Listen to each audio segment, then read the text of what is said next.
ACB కేసులో A1గా కేటీఆర్, A2గా ఒక అధికారిని పెట్టినట్టున్నాడు. అసలు డబ్బులు పోయిన కంపెనీ పేరు ఎందుకు పెట్టలేదు? ఇలా కేటీఆర్కి అయితే సంబంధం లేదు. రాష్ట్ర ప్రభుత్వం HMD అకౌంట్ నుంచి ఆ ఈ ఫార్ములా కంపెనీకి పోయింది. ఆ కంపెనీ మీద ఎందుకు కేసు పెట్టలేదని అడుగుతున్నాను. అంటేనే అర్థమవుతుంది కదా, నీ లక్ష్యం కంపెనీ కాదు, నీ లక్ష్యం కేటీఆర్ని అరెస్ట్ చేసి కుట్రతోని జైల్లో పెట్టాలి. నువ్వు డబ్బులు ఏ అకౌంట్లకు పోయినాయి, దాని మీద ఎందుకు కేసు నమోదు చేయలేదు? ఇంకా జోక్ ఏంటంటే బైసాబ్, మొన్న సాయంత్రం 5 గంటలకేమో ఫిర్యాదు చేసిండ్రు. ఎవరు? ప్రిన్సిపల్ సెక్రటరీ దానం కిషోర్ గారు మొన్న సాయంత్రం ఫిర్యాదు చేస్తారట. పొద్దుగాలటి వరకే ఏసీబీ కేసు అయిపోయింది, FIR అయిపోయింది. 24 గంటల కేసు అవుతుందా? ఒక ఫిర్యాదు వస్తే విచారణ జరగాలి, దాని వెనక ముందు అన్ని నిజానిజాలు తెలుసుకొని FIR చేయాలి. 24 గంటలు తిరక్క ముందే నువ్వు కేసు పెట్టినావంటే దాని వెనుక కుట్ర ఇలా రాష్ట్ర ప్రజలకు స్పష్టంగా అర్థమవుతా ఉంది. అంటే అందుకే ఇలా కోర్టు కూడా రిలీఫ్ ఇచ్చింది. ఇలా కొండంద వేల్కని పట్టినట్టు అధికారంలోకి వచ్చిన ఏడాది తర్వాత ఏదో శోధించినట్టు ఇప్పుడు డైవర్షన్ పాలిటిక్స్ చేస్తున్నారు. ఈ డైవర్షన్లో భాగమే ఇలా కేటీఆర్ గారి మీద పెట్టిన కేసు. రేవంత్ రెడ్డి గారికి అటు విజన్ లేదు, ఇటు విజ్డమ్ కూడా లేదు. ఈరోజు రేవంత్ రెడ్డి గారి అనాలోచిత నిర్ణయాల వల్ల తెలంగాణ ప్రతిష్ట దిగజారే పరిస్థితి వచ్చింది. 3 సంవత్సరాలు ఇక్కడ ఉండాల్సినటువంటి ఇంటర్నేషనల్ కార్ రేసింగు అర్ధాంతరంగా మధ్యంతరంగా దాన్ని ఇలా రద్దు చేసినారు.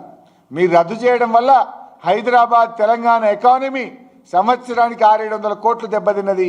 రాష్ట్ర ప్రభుత్వ ఆదాయం దెబ్బతిన్నది. రాష్ట్రానికి నష్టం జరిగింది. ఈరోజు ఇవాళ ఇంకా ఈయన అంటాడు, ఈ మధ్యలో ఎక్కడో అన్నాడు 2036లో ఒలింపిక్స్ పెట్టారట. ఇది ఎట్లుందంటే కూట్ల రాయి తినడు ఎట్ల రాయి తీసిండట. ఉన్న అగ్రిమెంటును, ఉన్న కార్ రేసింగ్ను, ప్రపంచ ప్రతిష్టాత్మకమైన కార్ రేసింగ్ను ఉన్నదాన్ని ఓడగొట్టిండు. ఇంకేదో పెద్ద ఒలింపిక్స్ చేస్తానో డబ్బా కొడుతున్నాడు. ఇంకా దారుణం ఏంటంటే ఇవాళ ఆల్రెడీ ఆ సంస్థ లండన్లో కేసు వేసింది. ఇవాళ తెలంగాణ రాష్ట్ర ప్రభుత్వం అర్ధాంతరంగా ఇది రద్దు చేయడం వల్ల మాకు నష్టం జరిగింది అని లండన్లో కేసు వేసింది. ఆ కేసు కూడా మన భారతదేశ ప్రముఖ న్యాయవాది హరీష్ సాల్వేనే లండన్లో కేసు వాదిస్తున్నాడు. రేపు అక్కడ వాళ్ళ కేసు గెలిస్తే రాష్ట్రానికి భారం, రాష్ట్రానికి నష్టం. రాష్ట్రం ఇమేజ్ పోయింది, బ్రాండ్ ఇమేజ్ పోయింది, పరువు పోయింది, ఆదాయం పోయింది. లండన్లో ఇప్పుడు రాష్ట్ర ప్రభుత్వం మీద కేసు నడుస్తున్నది. ఇవాళ మాట్లాడుతున్నారు కొందరు, ఇది ఒక కేటీఆర్ సంబంధించిన అంశం. ఇది కేటీఆర్కి ఒక్కరికి ఎందుకు సంబంధం? 4 కోట్ల తెలంగాణ ప్రజలకు సంబంధం కదా. 4 కోట్ల ప్రజలున్న తెలంగాణ రాష్ట్రం యొక్క ఇమేజ్ దెబ్బతిన్నది, హైదరాబాద్ ఇమేజ్ దెబ్బతిన్నది. ఈ రాష్ట్రానికి వచ్చే ఆదాయం తగ్గింది. ఈ రాష్ట్ర ప్రజలకు GST రూపంలో రావాల్సిన డబ్బు రాకుండా పోయింది. ఇది దేశం ప్రతిష్ట దెబ్బతీసిన ఈ రాష్ట్రం యొక్క పరువు తీసే విధంగా రేవంత్ రెడ్డి గారి నిర్ణయాలు ఉన్నాయి.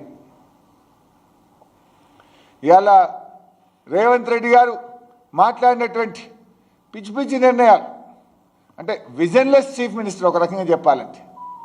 This visionless chief minister ruined the Hyderabad brand and Telangana state image. ఈయన అన్ని తప్పులే, ఏది అప్పులు అని లేని అప్పులు చెప్పుడు, లేకదంటే హైడ్రా అని చెప్పి ఆయనతో రియల్ ఎస్టేట్ రంగాన్ని ఆగం చేసుడు, L&T CEOని అరెస్ట్ చేయంటాడు. అంటే ఓ దాసరి నారాయణరావు గారు సినిమా తీసిండు బైసాబ్, వెనకట సినిమా పేరు పిచ్చోని చేతిలో రాయి. ఇవాళ అట్లా అయిపోయింది మన రాష్ట్ర పరిస్థితి. రేవంత్ రెడ్డి పాలనలో ఎప్పుడు ఎవరి మీద పడతాడో, ఎవరి మీద కేసులు పెడతాడో, ఏం చేస్తాడో తెలియనట్టు అయిపోయింది. శుక్రవారం వచ్చిందంటే ప్రజలు భయపడుతున్నారు. ఏ ఇల్లు గులగొడతాడో, ఎవరిని అరెస్ట్ చేస్తాడో, ఈ శుక్రవారం ఏం చేస్తాడో అన్నట్టు తయారైపోయింది రేవంత్ రెడ్డి పాలన. అసలు ఇట్లాంటి పరిస్థితుల్లో ఈ రాష్ట్రానికి పెట్టుబడులు వస్తాయా? 10 ఏళ్ల బీఆర్ఎస్ పాలనలో తెలంగాణకు పెట్టుబడులలో స్వర్ణయుగం.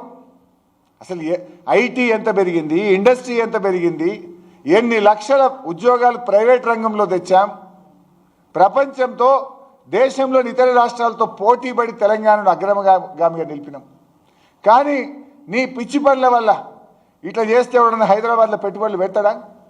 అంత ప్రతిష్టాత్మకమైనటువంటి సంస్థతో నువ్వు అర్ధాంతరంగా అగ్రిమెంట్లు క్యాన్సిల్ చేస్తే ఇంకో సంస్థ ఈ రాష్ట్రంతో అగ్రిమెంట్లు చేస్తుందా? ఈ రాష్ట్రం పరపతి దెబ్బతినదా?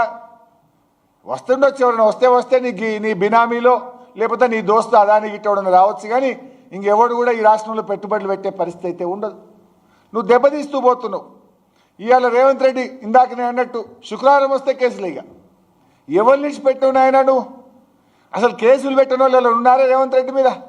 రేవంత్ రెడ్డి కేసులు పెట్టింది ఎవరు ఉన్నారా? అందరి మీద పెట్టిండు. రైతుల మీద కేసులు, విద్యార్థుల మీద కేసులు, నిరుద్యోగుల మీద కేసులు, ఆటో డ్రైవర్ల మీద కేసులు, అంగన్వాడీ టీచర్ల మీద కేసులు, ఆశా వర్కర్ల మీద కేసులు. చివరికి ఆడికి పోయిందంటే పోలీసు